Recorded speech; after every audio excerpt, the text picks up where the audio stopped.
Hey there, everybody. How's everybody tonight there? Wow. Nice to see everybody out here this evening. Yeah, what an exciting evening. You know that last team there? I'm going to go around and induct every one of those team members into the Possum Lodge honorary membership.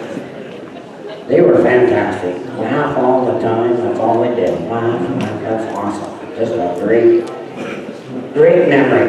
A lot of great memories shared here this evening, and I'm going to share a few things, maybe a little bit about baseball, maybe a little bit about aging. You know, when Morris Mott did the press conference in Brandon, I hear tell that he got up to the front there, and the press was all around, and some of the inductees were there, and first thing he says, you know, I'm not sure I'm in the right place. Looks a bit like a funeral.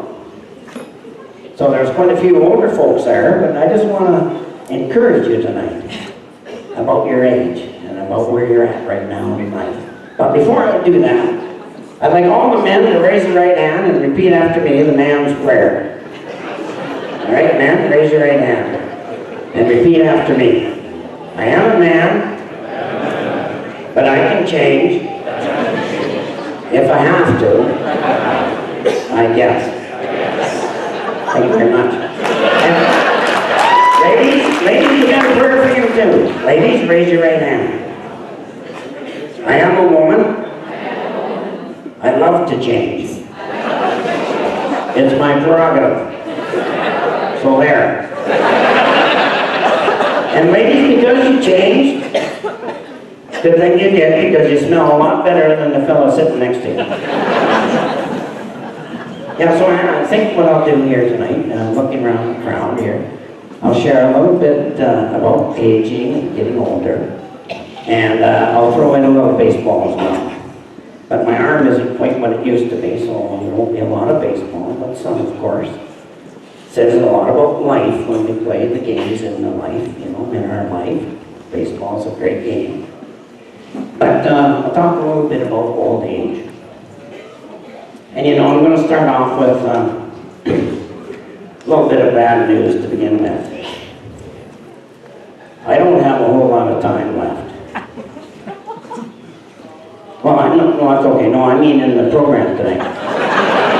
No, they only gave me 6 minutes. Yeah, so what, you know, I think I'll stretch it out to maybe 5, 10, 15, 20, depending on how much time I have.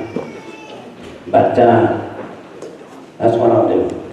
And to shorten the time a bit, because I know we're going to be here until midnight, but to shorten up my time a little bit, you know, Yogi Berra, he was a great Hall of Famer, a great baseball player, and a great one-liner, a lot of great one-liners. And so I'm going to combine some of his life lessons with a little bit of baseball. And of course, you know some of them. One famous one, the game isn't over until it's over. So that's a great thing for us older folks to know. Keep that in mind. All right, if you see a fork in the road, take it. That's another one is, man, you can just learn so much from Yogi Berra, right? And one of the greatest lines I think he ever had was, always go to the funeral of others. Otherwise, they won't come to yours. Keep that in mind. And take it with a grain of salt. Also, you can learn a lot, or you can observe a lot, just by watching. I know it takes a while to sink in, but these are very good ones. And of course, baseball, he would give his right arm to be ambidextrous. And then one day in the dugout there with the Yankees, he was watching another team playing. The batter came up and he said, you know, that guy, he can bat from both sides of the plate. He must be amphibious.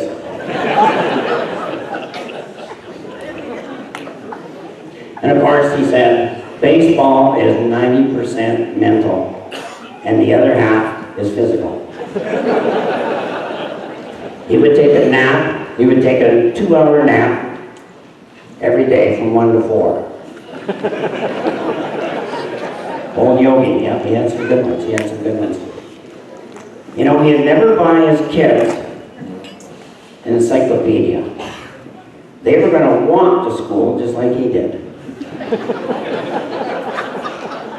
You know, they traveled around a lot. He would stay at these different hotels, and there was one hotel in particular. He said that the towels were so thick there that he could hardly close his suitcase. And then after one of the games there in Yankee Stadium, he was being interviewed after the game. And the interviewer said, "Hey Yogi, you know those two people that ran across the field naked after the 6th inning? Were they men or women?" And he says, "Well, I don't know. They had bags over their head." Some great one-liners, and what a perspective, eh? So I'm going to talk a little bit about, as we're getting a little bit older in age, some of the inductees, and by the way, congratulations to every one of the inductees. Great job.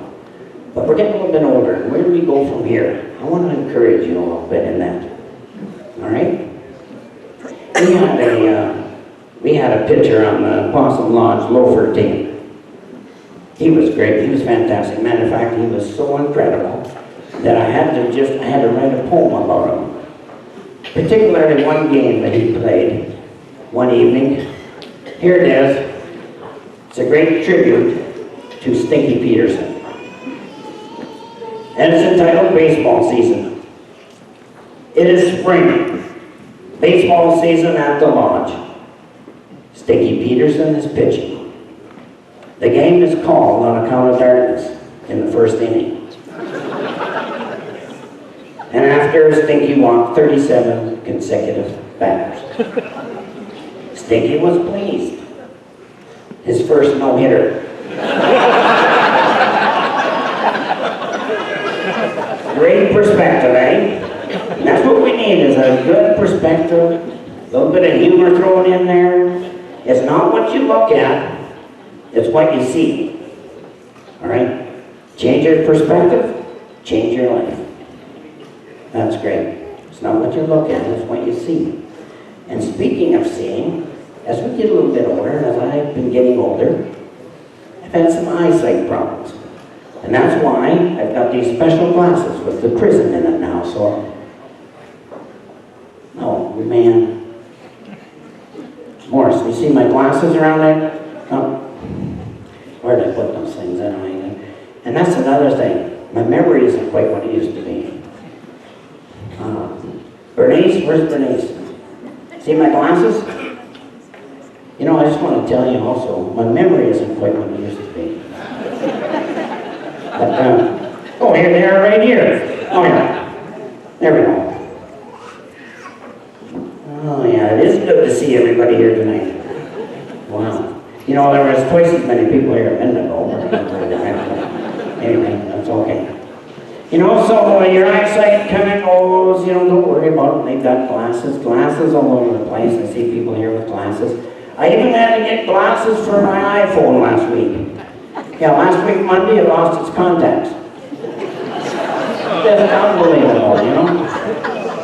If it isn't your eyesight, it's your energy. I just want to take a minute here and talk to you folks. You feel tired all the time, okay? Well, I know what you're going through. Many of the nights I'd be sitting in the living room listening to my wife, and just like that, my leg would fall asleep. Or cramp up. Or I'd nod off. Or I'd be going up the stairs there, and I'd have to pull over the slow lane to let the dog pass. And he's 17 in dog years, so in human years, well, let's just say we both have to rest up a day and a half before we get back downstairs. So as the years go up, our energy goes down. Now the doctor will tell him it's the food you eat and how much, or the hours you keep, or that you haven't exercised. So you're 75 pounds heavier than you were when you last did anything, and you look like the water tower north of town. But that's not it. No, that's not it. It's right here. It's in your mind. Yes, you know what? For the last 40, 50, 60, 70, 80 years. Your mind has been watching your body fly over the handlebars of your bike, find the short way down off the roof, or go snap when you lift too much wallboard. No, your mind is fed up with registering all that pain. Yeah, that's what it is. So one night when you're watching reruns of Matlock, or Leave It to Beaver, or Home Improvement, whatever it might be, or Gone with the Wind. Of course, that's another show for us older folks. You're sitting there, you're watching the show, and your mind sends out secret messages to all your muscle groups, every muscle group, and orders them to cramp up or fall asleep. Now that exhaustion you're feeling right there is a form of self-preservation. So be very, very glad that you're so tired you can't do the things you want to do. That tiredness is saving your life. So I'm pulling for you because we're all in this together. And that's only one advantage, that tiredness for us older folks. That is an advantage. There's other advantages. For example, an advantage for getting older for me is the clothes I buy now will never wear out. And I have very little else to learn the hard way. And you know what? This is a great advantage to getting older. I don't have to hold my stomach in no matter who walks into the room. And my joints, of course, are better meteorologists than the National Weather Service. And I don't know about you folks, but now, at my age, my supply of brain cells is finally down to a manageable size. So there's a lot of advantages. And oh, I stay active. Oh yeah. And I encourage all of you to stay active, and I'm sure you are. Go for walks, you do different things, ride a bike, go for a swim, that's awesome. You know, I get together every Thursday night with a bunch of older folks at Possum Lodge, and we play games. We play all kinds of games. My favorite is pin the toupee on the bald guy. And Morris, wherever he is, he'd be a great target, eh? I like that because most of us guys don't need blindfolds. Now another favorite game, and guys line up for this one. Red Rover, the nurse says bend over. It's an awesome game. Doc Goose. Simon says something incoherent. Terrific game. Oh, and then we get around to a rousing game of musical recliners. What a night we have. Oh yeah, here's another one. Hide and go pee. You know what? You know when the game begins? When it gets real quiet in the room. All of a sudden you look around and people, they've disappeared. They've gone around that corner, this corner, and everything else. But you know that when the game is over, you know when it's over because everybody comes back with a big smile on their face. And my favorite, I took Harold, my nephew, to this one night, and he really enjoyed this one. Sag, you're it. A lot of great games. But anyway, I better speed up here a little bit. But seriously now, I do stay active. And I told Harold this past winter, you know what, Harold? I'm going to get ready for the Canadian Stick Curling Championships. And I know if I talk to Bradley over there, he might get something organized in Canada here for the first Canadian Stick Curling Championships. It might be right here in Morden, I don't know. It could be anywhere. But anyway, I'm getting ready for it. It's going to happen one of these days. And Harold said to me, well, you don't even have a stick. You know, you need one of those special sticks with a thing on the end. And it goes over, you know, and you walk it out, you let it go. I said, Harold, don't worry about it. I've got a stick. So I went up to the shop, and I came back with a stick.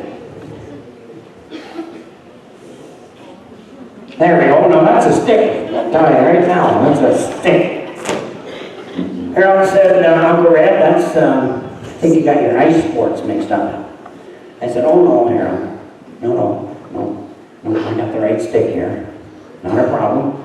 A couple of little adjustments and it'll be ready for the curling ice. First thing you need, you go to the old hockey bag. To make the adjustment, you need one of these right away. There you go. Anybody recognize that? That's a new one. Well, I had to get a new one because after doing a couple of shows, I pulled out the last one I had. I had it from 1968, and it dissolved right in my hand, so I had to get a new one. But anyway, this is what you need. Well, actually, what you need is right inside. There it is. That's what we need right there. That's a souped-up can, isn't it, right there? Fluorescent orange on the inside. Really comes in handy. So I was going to throw this out. I was showing Harold how I was going to put this all together, and I was going to throw this away, and he said, "Ooh, Uncle Red, can I borrow that?" Well, sure, go ahead. So the next day I saw him skating on the pond out there with a peculiar-looking nose warmer. I didn't tell him I hadn't washed it for a few years, but he never had a sinus problem after that. Okay, so what you need now is handyman secret weapon. Duct tape. Alright, so what you gotta do, everyone can do this. If you want to get ready for the stick drumming championships, no problem. So what we do is we put it on the heel here. So we need to, isn't that a great sound, eh? Just kind of wrap it around there. Okay. Get her all lined up. Oh man, I hate it when it goes off to the side like that, eh?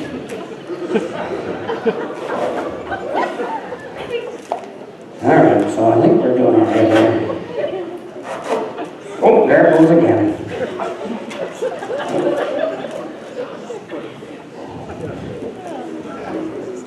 Alright, oh, no, there we go.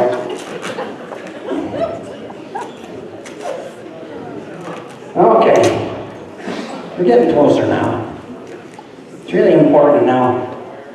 I usually play with bigger rocks, so what you gotta have is a pretty big cup. But if you have junior rocks, you go to a smaller cup. That's okay. You have to keep that in mind. All right, and what we do is here, just kind of snip this here through the middle. Make sure it's secured on both sides. There we go. There we go. See, look at that. Now I might have to talk to Raspy about whether or not this would be legal or not. But you just put that down right over top of the handle of the rock, and then you just walk her, just let her go out turn, in turn, and if your skip is hard to see, you can't see very well that orange fluorescent thing right there, he knows you're up to the hog line or whatever, because as soon as you let her know, you show that, nice and orange, he knows the rock's on the way. Right? Yeah. And then you got a big sight right there. You can't miss the broom for anything. Yeah. And what I really like about this, before the ball spill even begins, there's one thing I know for sure.